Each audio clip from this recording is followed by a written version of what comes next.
Sawadee-kap guys! Ngayon ay gagala tayo dito sa Thailand. Pupunta tayo sa isang restaurant na sikat dito sa probinsya ng Nonthaburi sa Thailand. At ngayon ay araw nga ng Biyernes, kaya siguradong napakaraming tao doon. Buti na lang dito sa Thailand ay hindi masyadong mabigat ang trapiko. Tingnan nyo naman yung binabaybay nating daan, di ba? Walang ka-traffic. Nandito pa nga tayo sa loob ng subdivision o ng village kung saan tayo nakatira. Pero ilang minuto lang ay mararating na natin yung sinasabi ko sa inyong restaurant na kung tawagin ay Suki Tinoy. Guys, dito nga tayo magdi-dinner at dito tayo i-treat ng aking pamangkin na si Chabe. Guys, you know, this restaurant is highly recommended by one of our friends.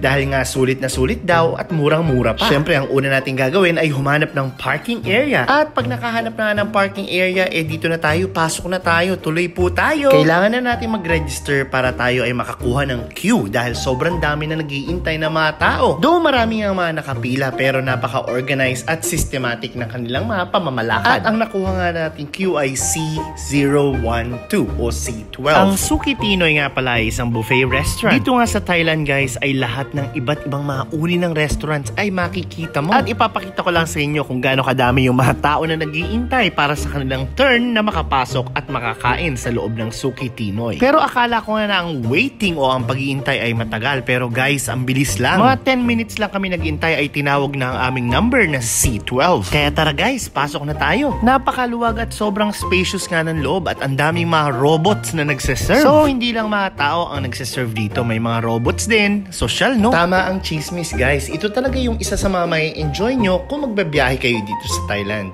Ang mumura ng mga pagkain. Mula sa mga appetizers, drinks, main dishes, hanggang sa desserts.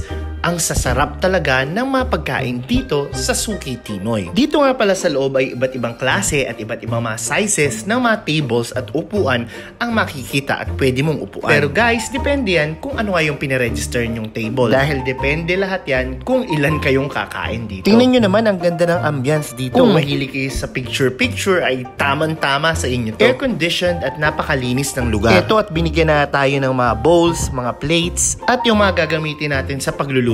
Dito nga pala makikita yung mga only drinks. Yan, may soft drinks, may mga juices, at may mga Thai traditional drinks. At dito rin ay may mga finger foods o mga pika-pika. Yan, may mga french fries, cheese balls, at kung ano-ano pa. Para maka-order ka nga pala na malulutuin mo, ay kailangan mong scan ng QR code sa resibong ibibigay sa'yo dito. At dadalhin ka ng QR code doon sa menu kung saan pwede mong pindutin, i-click lahat ng gusto mong orderin at gusto mong lutuin. Kahit ilan at kahit ano pwede mong orderin, pero syempre hinay-hinay lang. Huwag takaw mata.